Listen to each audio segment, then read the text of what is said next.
41 minutes? Pretty wiped. First half was better. Second half just lost my legs a little bit. But ultimately just happy we came out with a win. Steve kind of talked about there being a sort of low energy, kind of let down. What was sort of going on in the game there? Yeah, we turned the ball over a handful of times. Just didn't get organized and spaced offensively. I think we had 17 turnovers at some point in the third. It might have been like early in the fourth. So we got it under control towards the end of the game. That group that closed did a good job. But just weren't locked in, committed to the game plan.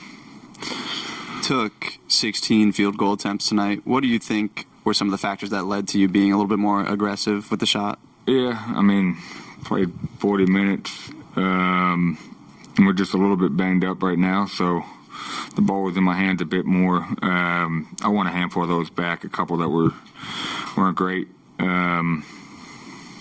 But just felt like, I had it going early, and so I stayed aggressive. I just couldn't buy one down the stretch. Lost my legs a little bit. I haven't played 40 minutes in quite a while. I know it's just been 2 games, but what do you make of the collective rhythm that you guys are developing with Steph back in the lineup? We're still finding it. He's not going to come off the bench in the playoffs and in the play-in.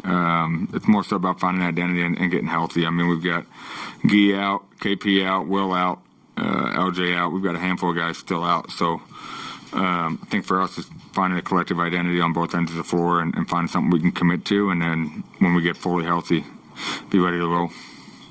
Pat, had you guys seen Moses before that moment he turned up in the tunnel, and how special was it to see the ovation and kind of what that meant for everybody? One of the all-time great teammates. We saw him before, so we saw him down in the locker room prior to the game, so got a chance to catch up. And if you know Moses, he's always in good spirits. Pat, 14 and 12 for Charles tonight. Second game with you guys, double-double. What does that say about someone to already have that kind of production this quickly for you guys? Yeah, you just see how hard he plays. Dude comes out and competes every single game, and we're still finding an identity as a team. So for him to be able to come in and have an impact the way he has, pretty cool. It's what you spend time in the G League. I know he's a pretty high-level recruit early on in his career. So to see a guy willing to just put his head down and keep working and keep competing, those are the guys you root for. It's been kind of a tough stretch for D'Anthony until tonight. How have you seen him handle that over the last few weeks, and how important is, I guess, what he did tonight to what you guys want him to accomplish? Yeah, he's a pro. I mean, look, we all go through it. You have stretches where you just feel like you can't buy one. He's been a little bit banged up. I think he's a guy who's got the ability to operate in space.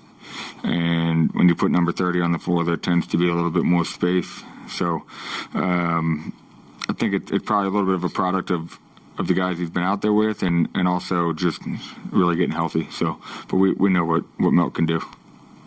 You kind of just touched on it, and we talked about it briefly in Atlanta about how much Melt's skill set seems to fit next to Steph's. Like you said, the space and his ability to get in the lane.